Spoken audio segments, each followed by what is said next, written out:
All right, thanks guys for coming today. Today, the New South Wales Marine Area Command has joined forces with the Australian Maritime Safety Authority, and just taking this chance to remind boat owners that as we approach summer and our busiest time on the water, that it's important to carry their distress beacons. Not only is it the law that we carry distress beacons on board all our vessels, we strongly recommend that all vessels, whether operating offshore or in isolated waterways, that they do carry distress beacon. This distress beacon allows us to pinpoint your location should you end up in distress and need our assistance. And not only is it the law, it is highly advisable. We'll be out in force this summer with our other marine compliance agencies, checking all vessel safety equipment and making sure that you are carrying the required safety equipment.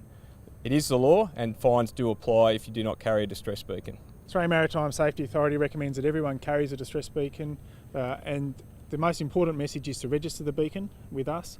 That allows us to make the most efficient use of assets to respond to any emergency.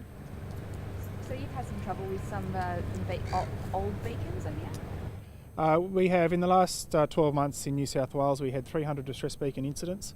Of those, about 100 were due to accidental activations, either beacon malfunctions, and of those a number were found in rubbish tips.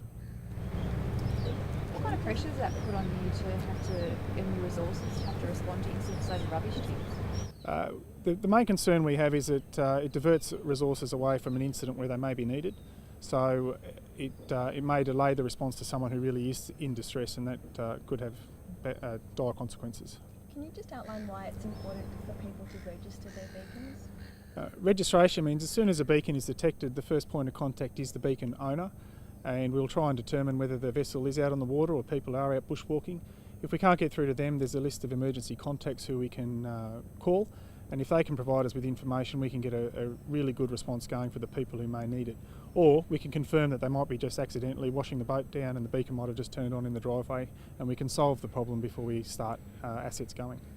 For people who accidentally set off their beacon, are they in any trouble, or is there any advice you can give them? No, there's no penalty for inadvertent activation.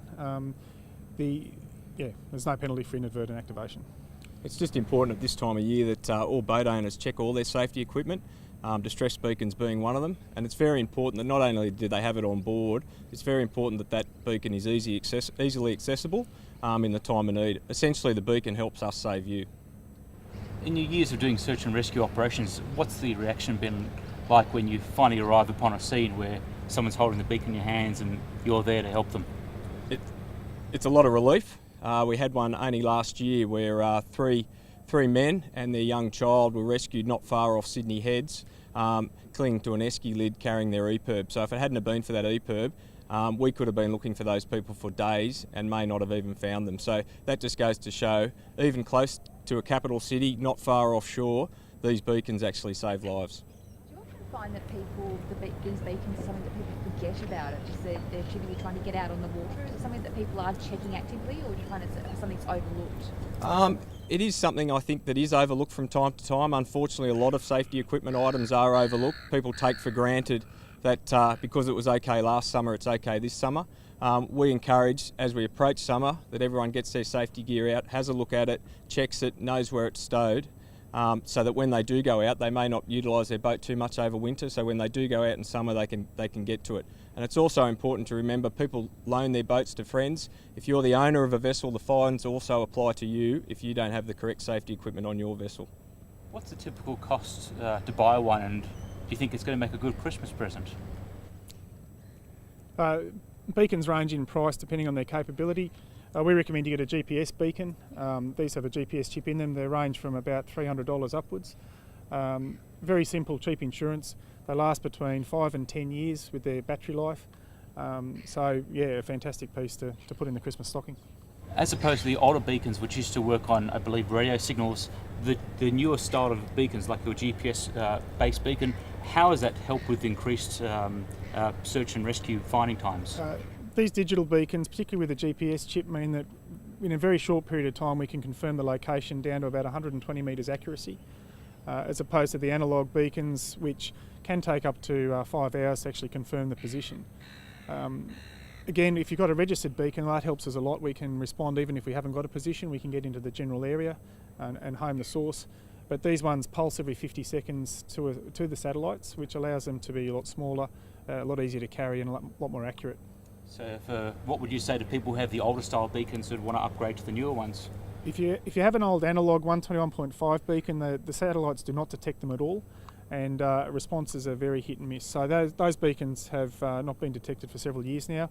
You need to remove the batteries or take them to a Battery World store. A GPS beacon or a 406 beacon, if your battery's starting to get to the point where you need to upgrade it, I'd recommend you go with a GPS beacon. How big a problem is it, those people having those older beacons? As I said, about a third of our beacon detections are accidental or inadvertent. Now, if we can solve those with a couple of phone calls because they're registered, we take a great strain off the search and rescue system. If we don't have any registration details, well then we're sending assets out in the field to look. And that can be a real problem when you're tying up valuable resources like helicopters who are going to rubbish dumps to find beacons in rubbish. So it's only the older beacons that are setting off these faux signals, are they? No, accidental activations happen with all beacons, but the problem with the analogue beacons is we just don't know what's at the other end of them. Whereas a 406 beacon, if it's registered, we can solve it with a couple of phone calls. If you have a 406 beacon and you haven't registered it, well then we're in the same situation and we're still responding to rubbish dumps and all sorts of other places. Is it easy to register? What would someone do when they go and buy this at the local store? Registration is free and can be done online at the AMSA webpage, beacons.amsa.gov.au. There's a 1800 number, which is 1800 406 406, which is handy for the 406 beacons. And most beacons sold in Australia have a registration form that can be faxed or emailed to us as well. So must have buy for all boaties and must have for all boaties. If you're a bushwalker as well, they're a fantastic resource. Personal ones are a lot smaller than this and very easy to carry.